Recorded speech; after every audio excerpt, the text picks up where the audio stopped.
Сәлеметсіңдер ме, оқушылары? Қазақ тілі сабағы 3-ші сынып. Күнделікті сабақтарды үзбей жіберіп алмас үшін каналға міндетті түрде тіркеліп алыңыздар. Бүгінгі 41-ші сабағымыздың тақырыбы түбір сөз және туынды сөз деп аталады. 15-ші жаттығуда мәтінді рөлге бөліп оқы дейді. Атасы Бекжанның білуге дейін құштарлығына ерекше ден қояды. Ылғи жөн сілтеп отырады да жиі пысықтайды. Бекжан, сен кімнің баласысың? Атамның баласымын. Өзің кімсің? Қазақпын. Қайда тудың? Алматы қаласында. Сен қай тілде сөйлейсің? Қазақ тілінде сөйлеймін. Отаныңды білесің бе? Білемін. Менің отаным Қазақстан. Ер жеткенде отанға қызмет етесің бе? Барлық күш-жігерімді отаныма арнаймын. Авторы игілік. Төмендегі тапсырмаларға назар аударайық. Мәтін арқылы Бекжанның өмірбаянын біле алдың ба дейді. Біз мәтін арқылы Бекжанның кімнің баласы екенін, қайда туылғанын, қандай тілде сөйлейтінін ғана білдік. Енді келесі тапсырма: Бекжанның өмірбаянын білу үшін сендер қандай сұрақ қояр едіңдер дейді. Бекжанның өмірбаянын білу үшін мынадай сұрақтар қояр едім. Аты жөнің кім? Туған жылың, айың, күнің қандай? Отбасыңда неше адам бар? Нешінші сыныпта оқисың? Мінекей осындай сұрақтарды қою арқылы біз Бекжанның өмірбаянын білер едік. Келесі сұрақ қою үшін төмендегі ақпаратпен таныс дейді. Өмірбаян дегеніміз адамдардың өмірі туралы әңгіме. Өмірбаян адамның туған жылы, айы, күнінен басталады. Одан кейін тұрған мекен-жайы, отбасында қанша адам тұратыны туралы баяндалады. Енді төмендегі тапсырмаларға назар аударайық. Ата, ататай, қазақ, қазақша сөздерін салыстыр, олардың мағынасындағы өзгерістерді байқа. Ата, ататай, қазақ, қазақша сөздеріндегі ата, қазақ сөздері түбір, ал жалғанған тай, ша жұрнақтары арқылы ол туынды сөзге айналған. Келесі тапсырма: өз өмірбаяныңды жаз дейді. Мен Серікқызы Ақбота 2016 жылдың қазан айының 12-ші жұлдызында дүниеге келдім. Мен Қызылорда қаласында тұрамын. Отбасымда 4 адам бар. Олар әкем, анам, мен және інім. Мен 3-ші сыныпта оқимын. Одан бөлек қосымша домбыра, ағылшын тілі үйірмелеріне қатысамын.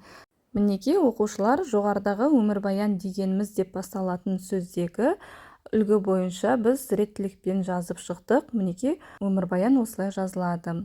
Әрі қарай жалғастырамыз. 16-шы жаттығуда суретте берілген жануарлардың атын пайдалану арқылы мәтінді толықтырып жаз дейді. Халықтың жыл санау есебінде 12 жылы аты бар. Қазақша жыл санау бойынша жылдар былай аталады: тышқан, сиыр, барыс, қоян, ұлу, жылан, жылқы, қой, мешін, тауық, ит, доңыз. Мінекей қазақша атаулары осындай. Енді төмендегі тапсырмаларға назар аударайық. Тышқанның қалай жыл басы болғанын есіңе түсір дейді. Жыл басы ертегісі бойынша тышқан түйенің үстіне шығып, өркешінің басына мініп отырады. Мұнан соң күнді бәрінен бұрын тышқан көріп, хабар беріп, осылай жыл басы болған екен.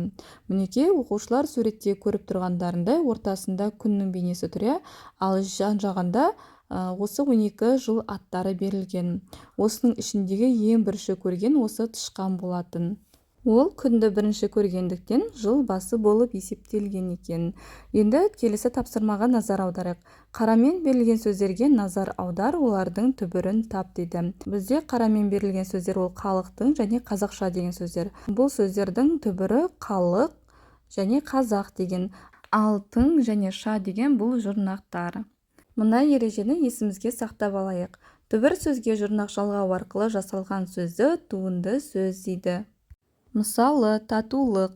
Татулық сөзіндегі түбір сөз тату, ал жұрнақ сөз лық деген. Түбір сөзге жұрнақ жалғау арқылы, яғни тату сөзіне лық жұрнағын жалғау арқылы бізде жасалынған сөзді туынды сөз деп айтады. Яғни татулық дегеніміз бұл туынды сөзге жатады. Дәл сондай келесі де достық сөзі туынды сөзге жатады, және жазушы деген сөз де туынды сөзге жатады. Себебі достық деген сөздегі дос түбірі, ал тық жұрнақ. Түбірге жұрнақ жалғау арқылы туынды сөзге айналып тұр. Осы ережені міндетті түрде есімізге сақтап алайық. Келесі бізде шығармашылық үзіліс берілген 17-ші жаттығу ойлан тап. Бір үлкен кісі сұраған соң жасымды айтып едім. Қозы жасында екенсің ғой деді. Түсінбесем де қайта сұрауға ұялдым. Қозы жасы деген нені білдіреді? Сұрақтың жауабын сөздіктен біліп ал дейді. Ал енді оқушылар, біз сөздіктен осы қозы жасы деген не екенін білдік. Енді соған назар аударайық. Қозы жасы. 10 жастан асқан баланы қазақ қозы жасына келді деп санайды. Қозы жасындағы баланың міндеті қозыны бағу. Бұл баланы еңбекке баулудың бастапқы кезеңі. Қозы жасы аталуы да осыдан. Оқушылар, бүгінгі осымен сабағымыз аяқталды. Егер де сабақ ұнаған болса, каналға міндетті түрде тіркеліп, лайк басуды ұмытпаңыздар.